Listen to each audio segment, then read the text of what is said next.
Module 9, we're going to make what appears to be a very, very complex shape here. As you can see, it's basically 50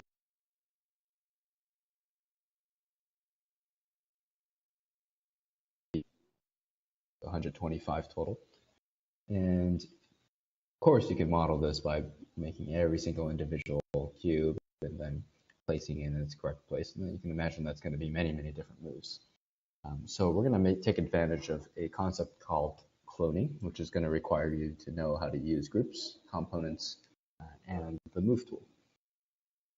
First thing we're going to do is just make one of these cubes. It's a 1 foot by 1 foot by 1 foot cube.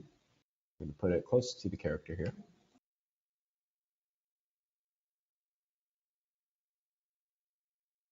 And you're going to go ahead and turn it into a group. But in fact, let's make it a component instead. And from at face value, it's going to seem like it has exactly the same properties as the group. You can sort of go into it and edit the pieces and go out of it. It will have an important property that will come in handy later, but for now you can imagine it's the same thing as a group. Now what we could do is, if we were to make this entire row of 5 cubes, we could copy and paste and sort of get it to be exactly, with 1 foot spacing away from each other. And to do that, you can move it to this, you can get it to that they're facing or touching each other, and then you can move outwards 1 foot from there. So that is a little bit clunky.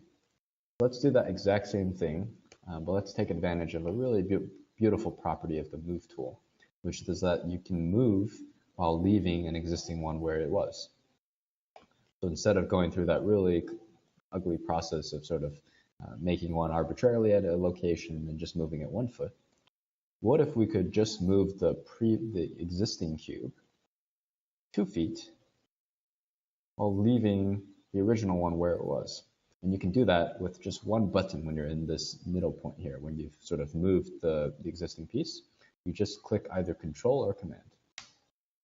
And it's going to do basically a clone. It's going to clone the original piece and leave one there.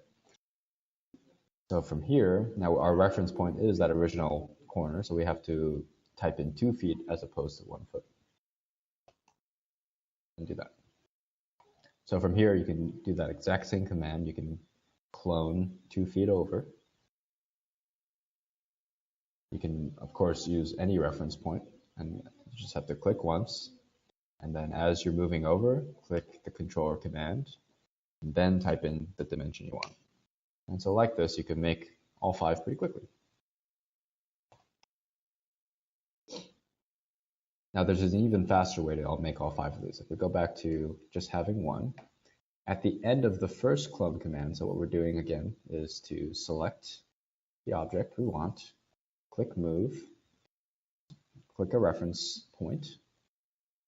Now start to move over. You can of course align to the red axis at this point.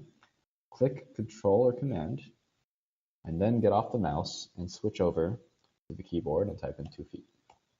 Now from here, after you click Enter, you can actually just multiply what you just did, so you don't have to go and individually clone 4 more times. Without having done anything else, you should click X on the keyboard, and then however many operations you want to do with that clone tool. So let's say we just typed in X2, hit Enter. And it's basically iterated on the last step, moving from over one more piece like an array. You could actually change what you just did. You can, without pressing anything else on your keyboard or your mouse, go ahead and put X3 instead. And you can see that it's doing the very first operation you did now 3 times, as opposed to 2. You type it, and then you get to your 5. And of course, you could do X10 if you wanted to, and you can of course do X100, but I wouldn't recommend it because you might start to crash your computer. Let's go back to just doing X4. And so we have our row of 5 cubes, all exactly 1 foot apart from each other. Now we can switch to the other direction. We can select all 5 of these.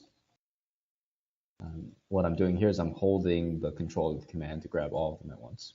Of course, you can also drag a field to grab all of them. And now I'm going to copy, clone all 5 of these at once in the other direction. So I'm going to hit move. I'm going to use a reference point.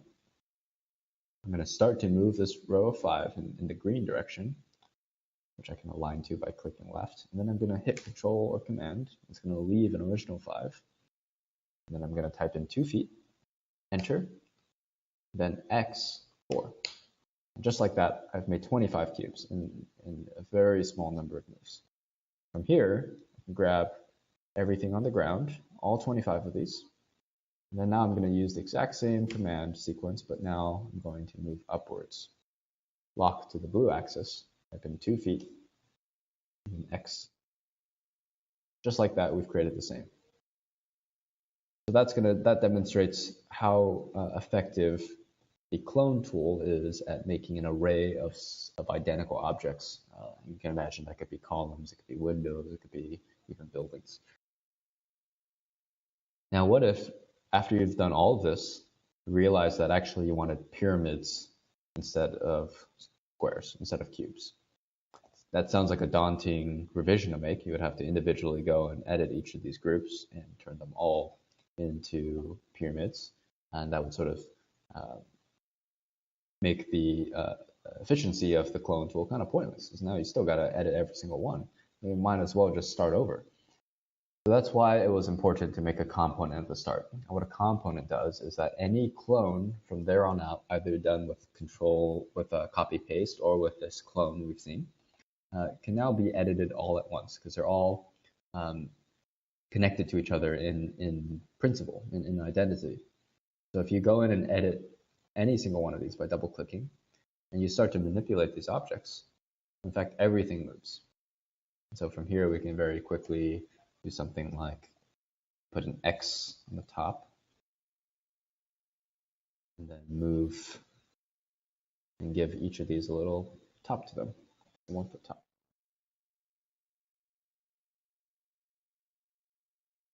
That's the beauty of components, and why you should very, very strategically make a component early on so that you can do these modifications after the fact, once you've gotten to a complex model.